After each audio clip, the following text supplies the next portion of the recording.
This video contains man-love content and is just for entertainment purposes, so don't spread hate and don't post negative comments. If you're homophobic, please leave. Thank you.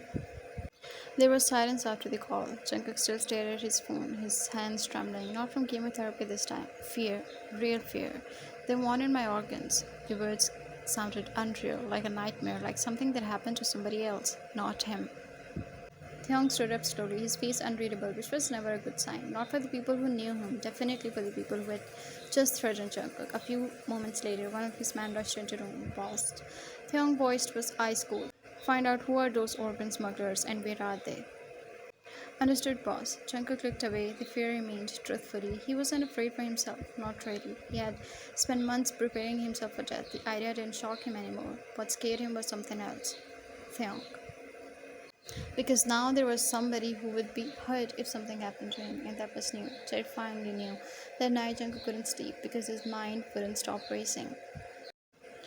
Around 2 a.m., he quickly walked downstairs. The mansion was dark, silent. He found Pyong sitting alone on the balcony, a glass of whiskey untouched beside him, his attention fixed on the city lights. You should be sleeping, Pyong said. Jungkook jumped. I thought you didn't notice me. I always noticed you. The answer came so naturally that neither of them realized what had just been said.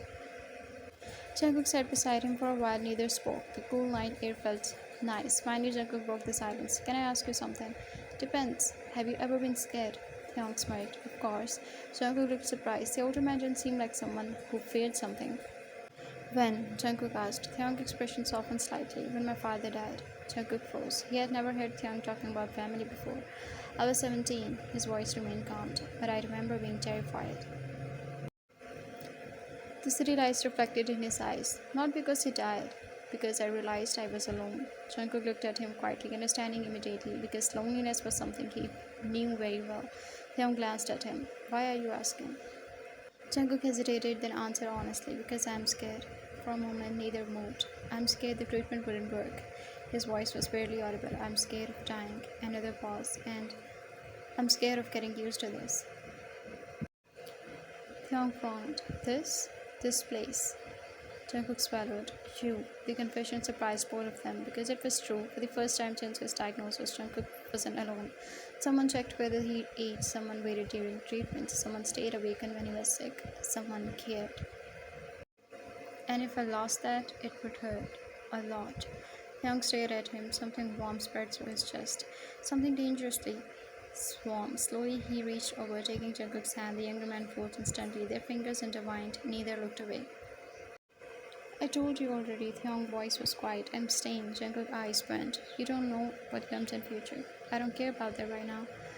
What if I get worse? I'll stay. What if treatment fails? I'll stay. What if Jungkook?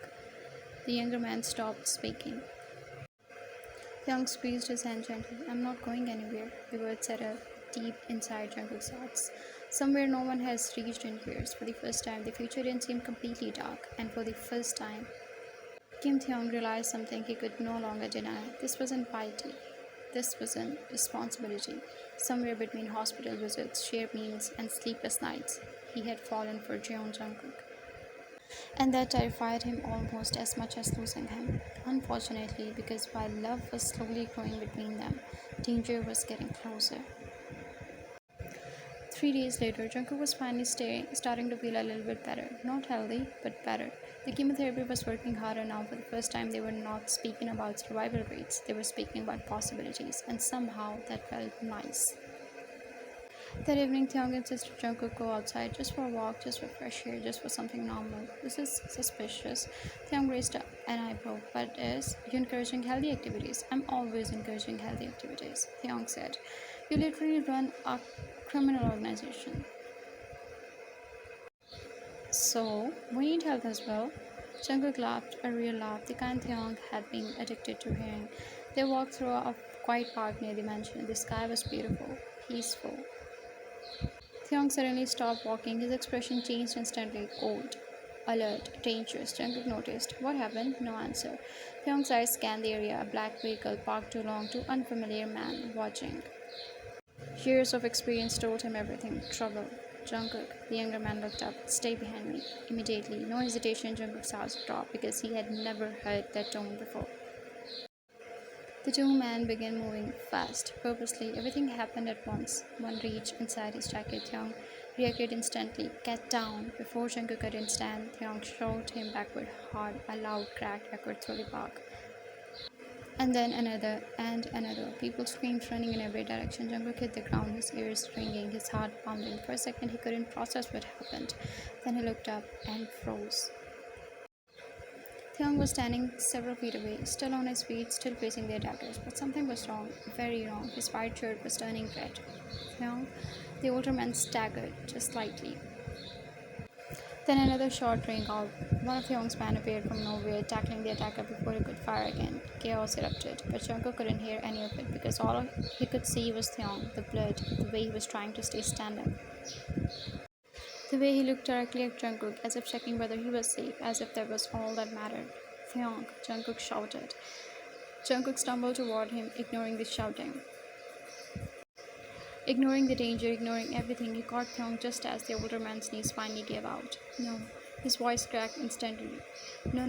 Jungkook panicked. Theong tried to smile, a weak one. You're okay? Jungkook stared at him, completely horrified. Why are you talking about me? Tears immediately filled his eyes. You're hurt. Theong looked almost confused, as if being shot was less important than Jungkook being unharmed, which honestly was exactly what he thought. The younger man's hand was shaking, blood stained his finger, and suddenly all the fear he had been carrying for months came crashing down. Not fear of cancer, not fear of dying, fear of losing Theong, because somewhere along the way, the mafia boss had become his home. Stay awake, JK pleaded. Jungkook's voice broke. Theong, stay awake. The older man looked at him quietly, then despite everything, despite the pain, despite the blood, despite the chaos, he reached up and touched Jungkook's cheeks. A gentle touch. I whispered, I'm okay. Jungkook immediately started crying harder. Liar. For the first time, Theong smiled properly, a real smile, because somehow seeing Jungkook care this much made his pain seem smaller, much smaller. Sirens sounded in the distance. People were rushing toward them. Help was coming. But as Theong's vision began to blur, one thought remained clear. He had protected Jungkook. As if given the choice again, he would do it all over, even if it cost him everything.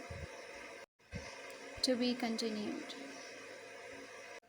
Thank you so much for watching. As I promised, today is the day of double episode, so the next episode is coming right up.